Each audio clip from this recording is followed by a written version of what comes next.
Hello friends, welcome to PSC guide 360। Hope आप सभी अच्छे होंगे। यह इकोनॉमिक्स करंट अफेयर का पार्ट 9 है और इसमें हम लोग पेमेंट सिस्टम और फाइनेंशियल मार्केट को स्टडी करने वाले हैं। फ्रेंड्स, पिछले 9 मंथ में जो भी टर्म्स न्यूज में रहे हैं उसको मैंने यहां डिकोड किया है, जिसको आप स्क्रीन पर देख रहे होंगे। हम इसमें सबसे पहले डीपीआई यानी digital public infrastructure, UPI unified payments interface को स्टडी करेंगे। उसके बाद SEBI, settlement cycle, NSC. Friends, last 6 to 7 month में स्टॉक मार्केट बहुत ज्यादा न्यूज में रहा है, तो स्टॉक मार्केट से रिलेटेड जो भी टर्म्स है हमें एग्जामिनेशन पॉइंट ऑफ व्यू से क्लियर होने चाहिए, उसको मैंने यहां मेंशन किया है। लगभग 30 टर्म्स है फाइनेंशियल मार्केट से, जिसको हम लोग एक एक करके देखेंगे। तो फ्रेंड्स, शुरू करते हैं और हमारा पहला टॉपिक है डिजिटल पब्लिक इंफ्रास्ट्रक्चर। फ्रेंड्स, अगर हम 4 ईयर बैक चलते हैं तो आपने एक प्लेटफॉर्म का नाम सुना होगा, कोविन। क्या था फ्रेंड्स? यह एक ऐप है था जिसपे आप आधार आईडी से लॉगिन किए, अपना आइडेंटिफिकेशन को रिप्रेजेंट किए। उस आइडेंटिफिकेशन को यूज करके जब आपका स्लॉट बुक हो रहा था तब जाकर के आप वैक्सीन को ले रहे थे। तो फ्रेंड्स, अगर हम बात करें कोविन, तो ये क्या है? ये डिजिटल ऐप है। किसके लिए है? हर किसी के लिए है, पूरे पब्लिक के लिए है, जिसको पब्लिक क्या कर रहा है? यूज कर रहा है। तो यह एक इंफ्रास्ट्रक्चर है। तो फ्रेंड्स, डिजिटल पब्लिक इंफ्रास्ट्रक्चर कहने का मतलब एक प्लेटफॉर्म, एक सिस्टम जिसको देश अपने लोगों को सर्विस डिलीवरी में इस्तेमाल करता है। फ्रेंड्स, आप जानते हैं रोड क्या है? एक इंफ्रास्ट्रक्चर है, लेकिन ये फिजिकल इंफ्रास्ट्रक्चर है जिसको आप यूज करते हो ट्रेवलिंग के दौरान।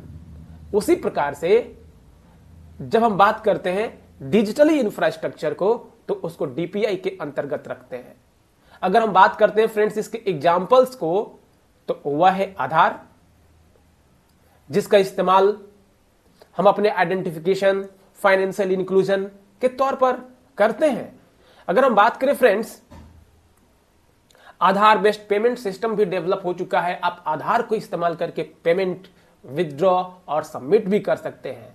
अगर हम बात करते हैं फ्रेंड्स और भी एग्जांपल जिसको हम आए दिन रोजमर्रा की जिंदगी में इस्तेमाल कर रहे हैं, फोन पे, पेटीएम, किसके मदद से? UPI unified payments interface. Friends, DigiLocker example of digital public infrastructure. DigiLocker क्या करता है? तो ये डॉक्यूमेंट्स को स्टोर करता है। अगर हम बात करें friends, Ayushman Bharat digital mission क्या होता है? बहुत ज्यादा न्यूज में रहा है। आप कमेंट बॉक्स में बताएं क्या होता है डिजिटल पब्लिक इंफ्रास्ट्रक्चर। होप आप समझ चुके होंगे। यहां पर यूपीआई है, आधार है, डिजी लॉकर है, जैम ट्रिनिटी है। फ्रेंड्स, ये सभी के सभी डिजिटल पब्लिक इंफ्रास्ट्रक्चर है, और ये इंफ्रास्ट्रक्चर जब एक जगह पर कलेक्ट होते हैं उसको हम कहते हैं इंडिया स्टैक। बहुत ज्यादा न्यूज में रहा है। होप आप डिजिटल पब्लिक इंफ्रास्ट्रक्चर को समझे होंगे। ये points prelims point of view से था। अगला टर्म है friends UPI unified payments interface. हम हर रोज इस्तेमाल करते हैं यूपीआई का। न्यूज में क्यों था? फ्रेंड्स, एक इंटरनेशनल पेमेंट लिमिटेड एनपीसीआई का कंपनी है जो त्रिनिदाद और टोबैगो के साथ पेमेंट सिस्टम को क्रिएट किया है, बिल्कुल वैसे ही जैसे कि यूपीआई है, लेकिन यह यूपीआई का ग्लोबल एक्सपेंशन कहलाया है। अगर हम बात करते हैं फ्रेंड्स, यूपीआई कब लॉन्च हुआ था? तो 2016 में लॉन्च हुआ था। यह एक real time payment system provide करता है, जिसको एनपीसीआई ने डेवलप किया था। तो national payment corporation of India क्या है, ऑलरेडी हम लोगों ने पिछले लेक्चर में पढ़ रखा है। एनपीसीआई 2008 में आरबीआई और आईबीए के द्वारा एस्टेब्लिश किया गया था। किसके अंदर? तो payment and settlement system act 2007 के अंदर एस्टेब्लिश किया गया था। फ्रेंड्स, अगर हम यूपीआई के फीचर्स को देखते हैं तो यह लिंक करता है मल्टीपल बैंक अकाउंट्स को to a single mobile app. जैसे कि हम बात करते हैं फ्रेंड्स फोन पे। जब आप फोन पे को ओपन करते हो तो उसमें बहुत सारे बैंक अकाउंट्स को यूज करके आप फंड को ट्रांसफर कर सकते हो सिर्फ एक ऐप के माध्यम से। तो इसको जो आप ट्रांसफर करते हो उसमें यूपीआई का इस्तेमाल किया जाता है, करते हो। अगर हम बात करें friends seamless fund routing, merchant payment यानी रिटेल पेमेंट, मर्चेंट पेमेंट, किसी भी प्रकार के पेमेंट को आप कर सकते हो। अगर हम इसके इंपॉर्टेंट पॉइंट्स की बात करें तो आरबीआई ने इंक्रीज कर दिया है यूपीआई ट्रांजैक्शन लिमिट को 1 लाख से 5 लाख पर ट्रांजैक्शन कर दिया है। पहले आप एक दिन में 1 लाख कर सकते थे, अब आप 5 लाख कर सकते हैं। फ्रेंड्स, यूपीआई को हम ग्लोबल बना रहे हैं। तो दिसंबर 2024 तक कितने देशों ने यूपीआई को एक्सेप्ट कर रखा है? तो उसमें है Sri Lanka, Mauritius, France, UAE, Singapore, Bhutan, Nepal. Friends, अब और भी कई देशों ने इसको एक्सेप्ट कर रखा है। आगे अपडेटेड लेक्चर में हम उसको देखेंगे। फ्रेंड्स, अगर हम बात करते हैं यूपीआई को हम ग्लोबल बना रहे हैं, इंटरनेशनलाइज कर रहे हैं, तो कुछ कुछ स्टेप्स ले रहे होंगे। हमारे एग्जामिनेशन पॉइंट ऑफ व्यू से इन स्टेप्स को हो सकता है कि ऑप्शन में पूछ लें। फ्रेंड्स, इनमें सबसे पहला स्टेप आता है NIPL यानी एनपीसीआई इंटरनेशनल पेमेंट लिमिटेड, जिसको 2020 में एनपीसीआई के द्वारा एस्टेब्लिश किया गया था। अगर हम दूसरे इंटरनेशनलाइजेशन ऑफ यूपीआई के प्रोविजन को देखते हैं, वह है यूपीआई ग्लोबल एक्सेप्टेंस, जो कि QR code based payment system को इनेबल करता है। इंटरनेशनल मर्चेंट्स यूज कर सकते हैं। अगर हम बात करें फ्रेंड्स, अगला प्रोविजन वह है फॉरेन इनवार्ड रेमिटेंस, यानी जो भी व्यक्ति बाहर काम कर रहा है उसको अपने देश में, इंडिया में पैसे को भेजना है तो वो डायरेक्ट यूपीआई को इस्तेमाल करके सेंड कर सकता है। उसको हम FIR के नाम से जानते हैं। फ्रेंड्स, अगर हम बात करते हैं और भी पॉइंट्स, वह है inclusion of NRI, UPI one world. ये कुछ प्रोविजन से, स्टेप से जिसका यूज किया जा रहा है इंटरनेशनलाइजेशन ऑफ यूपीआई यानी ग्लोबल यूपीआई को बनाने में। फ्रेंड्स, अगर हम नेक्स्ट टॉपिक पर मूव करते हैं, वह है प्रोजेक्ट नेक्सस। नेक्सस क्या है? फ्रेंड्स, अभी अभी आरबीआई ने ज्वाइन किया है। किस लिए? अभी देखने वाले हैं। अगर हम बात करते हैं फ्रेंड्स प्रोजेक्ट नेक्सस के कॉन्सेप्ट, जिसको innovation hub of bank for international settlements के द्वारा डेवलप किया गया था, और बैंक फॉर इंटरनेशनल सेटलमेंट का इस्टेब्लिशमेंट 1930 में वेसल स्विट्जरलैंड में हुआ था। फ्रेंड्स, आप बात करते हैं वेसल थर्ड, सेकेंड, वन, ये सभी बैंकिंग रेगुलेशन से रिलेटेड है, जो कि BIS के द्वारा ही प्रोवाइड किया जाता है।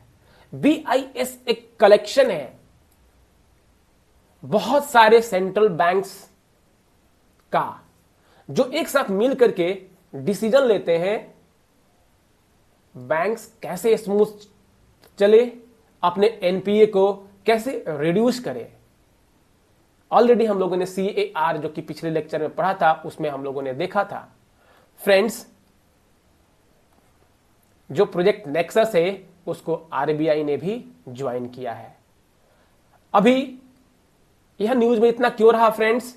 तो आईपीएस, इंस्टेंट पेमेंट सिस्टम, क्या होता है इंस्टेंट पेमेंट सिस्टम फ्रेंड्स? यह एक इलेक्ट्रॉनिक पेमेंट सिस्टम है जो कि फैसिलिटेट करता है इंटर बैंक फंड ट्रांसफर को और कंफर्म करता है payments with in a minute और लेस, यानी 1 मिनट से भी कम समय में एक बैंक दूसरे बैंक को फंड ट्रांसफर कर सकती हैं इलेक्ट्रॉनिक प्लेटफॉर्म के माध्यम से। उसी को कह रहा है इंस्टेंट पेमेंट सिस्टम। फ्रेंड्स, इस आईपीएस को हम एशियान के लगभग 4 देशों में एक्सपेंड करने वाले हैं, और वह जो 4 देश हैं फ्रेंड्स, वह है मलेशिया, फिलीपींस, सिंगापुर और थाईलैंड। फ्रेंड्स, यहां पे इंस्टेंट पेमेंट सिस्टम डेवलप हो सके, इसमें आरबीआई हेल्प करेगा इन सभी देशों को, और इसका जो लक्ष्य है, स्कोप है 2026 तक फिनिश कर देना। अगर हम बात करते हैं फ्रेंड्स अगली न्यूज की, वह है SEBI, securities and exchange board of India. बहुत ज्यादा न्यूज में रहा है। क्यों न्यूज में रहा है? बहुत सारे एलिगेशन लगे सेबी पे। जो भी इंडियन स्टॉक मार्केट है पिछले 9 महीने में बहुत ज्यादा डाउनफॉल किए हैं, तो इससे रिलेटेड टर्म्स भी बहुत ज्यादा एग्जाम में रहे हैं। अभी कुछ साल पहले यूपीएससी ने बेटा टर्म को पूछ लिया था कि बीटा टर्म किससे रिलेटेड है। यहां पर हमने बहुत सारे टर्म्स को लिखा है, एक्सप्लेन किया है, जो अभी हम लोग देखने वाले हैं। फ्रेंड्स, अभी यह न्यूज में क्यों है? तो सेबी ने इशू किया है foreign venture capital investors amendment regulation 2024, जो कि existing SEBI foreign venture capital investor regulation 2000 को अमेंड करता है। फ्रेंड्स, क्या होता है फॉरेन वेंचर कैपिटल इन्वेस्टर? इसको जानने से पहले हम लोग समझते हैं वेंचर कैपिटल इन्वेस्टर क्या होता है। फ्रेंड्स, वेंचर कैपिटल इन्वेस्टर कहने का मतलब जो भी रिस्की फंड होता है, जो भी रिस्की बिजनेस होता है, risky business, high risk business, startup, उसमें जो भी इन्वेस्टर एडवेंचर करता है, एडवेंचर साहस दिखाता है, उसको यह होप होता है कि यह जो छोटा स्टार्टअप है एक दिन बहुत बड़ा हो जाएगा। उसमें वह अपना सीड फंड को, पैसे को इन्वेस्ट करता है, इसलिए हम उसको वेंचर इन्वेस्टर कहते हैं। जो वो पैसा लेकर के आता है फ्रेंड्स, उसको हम लोग वेंचर कैपिटल फंड के तौर पर जानते हैं। यानी वेंचर कैपिटल फंड फोकस करता है on high risk high return investment in exchange for equity stakes governed by SEBI venture capital fund regulation 1996। Hope आप वेंचर कैपिटल फंड और वेंचर कैपिटल इन्वेस्टर को समझे होंगे। फ्रेंड्स, इसी का हिस्सा है कौन? फॉरेन वेंचर कैपिटल इन्वेस्टर, यानी एक ऐसा इन्वेस्टर जो कि इंडिया के आउटसाइड होगा लेकिन रजिस्टर्ड होगा किसके अंदर? Foreign venture capital investor regulation के अंदर। क्या करता है फ्रेंड्स? तो यह इन्वेस्ट करता है। किस में इन्वेस्ट करता है? तो वेंचर कैपिटल फंड्स में इन्वेस्ट करता है, जो कि रजिस्टर्ड होता है सेबी के थ्रू, या वेंचर कैपिटल अंडरटेकिंग यानी एक अनलिस्टेड कंपनीज जो भी हैं उसमें भी वो आकर के इन्वेस्ट कर सकता है।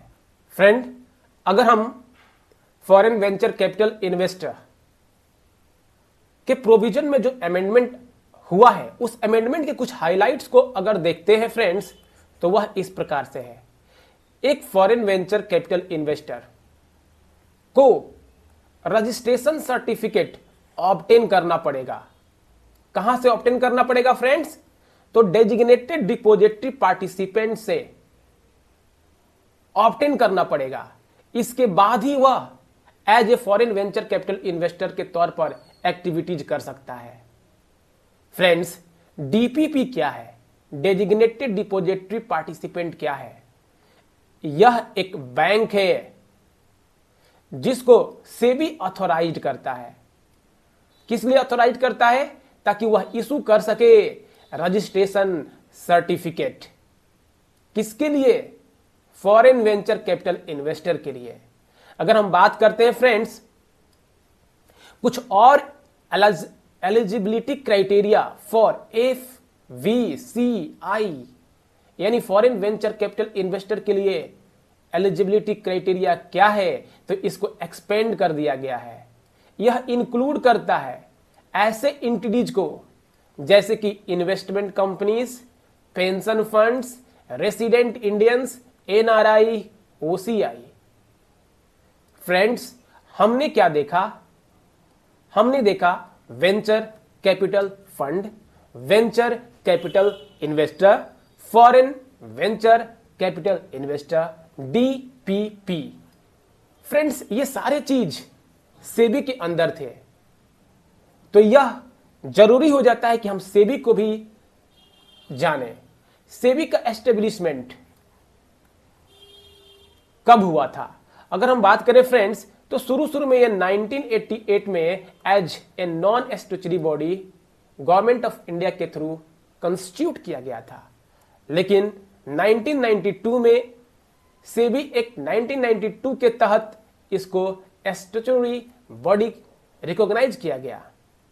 अगर हम बात करते हैं इसके ऑब्जेक्टिव्स को, तो यह इन्वेस्टर्स के इंटरेस्ट को प्रोटेक्ट करता है और रेगुलेट करता है, सिक्योरिटीज मार्केट को प्रमोट करता है, डेवलपमेंट को।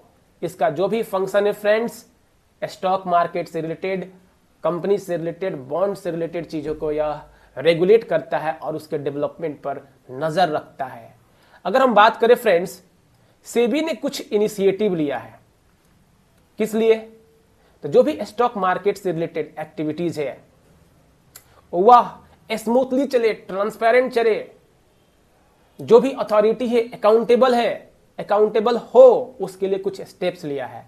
उसमें आता है स्कोर्स 2.0। हमारे एग्जामिनेशन पॉइंट ऑफ व्यू से ये सारे टर्म्स इंपॉर्टेंट हैं, न्यूज में रहे हैं और यूपीएससी टर्म्स को एग्जाम में ज्यादातर पूछता है। स्कोर 2.0 क्या करेगा फ्रेंड्स? यह गारंटी प्रोवाइड करता है किसको? इन्वेस्टर को, कि इन्वेस्टर जो भी कंप्लेन करेगा उसका कंप्लेन का सुनवाई, resolution with in 21 calendar day में कर दिया जाएगा। फ्रेंड्स, अगर हम बात करते हैं क्रेडिट डिफॉल्ट स्वैप की, क्या है क्रेडिट डिफॉल्ट स्वैप? तो एक क्रेडिट डिफॉल्ट स्वैप एक प्रकार का फाइनेंशियल डेरिवेटिव है जो कि अलाउ करता है इन्वेस्टर को कि वह शिफ्ट कर सकता है अपने क्रेडिट रिस्क को अनदर पार्टी को। फ्रेंड्स, जो भी पैसे हम इन्वेस्ट करते हैं वह यदि रिस्की हो गया तो हम स्वैप कर सकते हैं, दूसरे इन्वेस्टर को उसको प्रोवाइड कर सकते हैं किसी और चीज के बजाय। उसी को क्रेडिट डिफॉल्ट स्वैप के तौर पर हम जानते हैं। फ्रेंड्स, इसको आप पॉज कीजिए और इसको स्टडी कीजिए। अगर हम बात करते हैं friends pump and dump scheme, क्या है pump and dump scheme? Let's suppose stock market में एक कंपनी है एक्स, बहुत सारे इन्वेस्टर ने क्या किया, इसके प्राइस को मैनिपुलेट करके बहुत ही रेज कर दिया, यानी पंप कर दिया, जैसे ही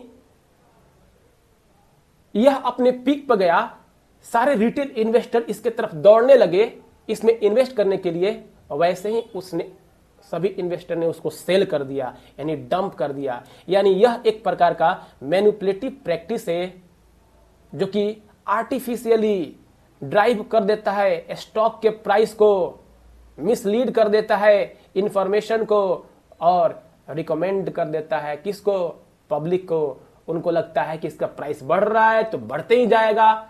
जैसे ही रिटेल इन्वेस्टर इसमें आते हैं तो फिर डंप कर दिया जाता है, यानी पंप एंड डंप स्कीम। इसको सेबी ने प्रोहिबिट किया है। सेबी ने क्या किया है? प्रोहिबिट, यानी ऐसे स्कीम जो रिटेलर्स के पैसे को डुबो सकते हैं उससे दूर रहे।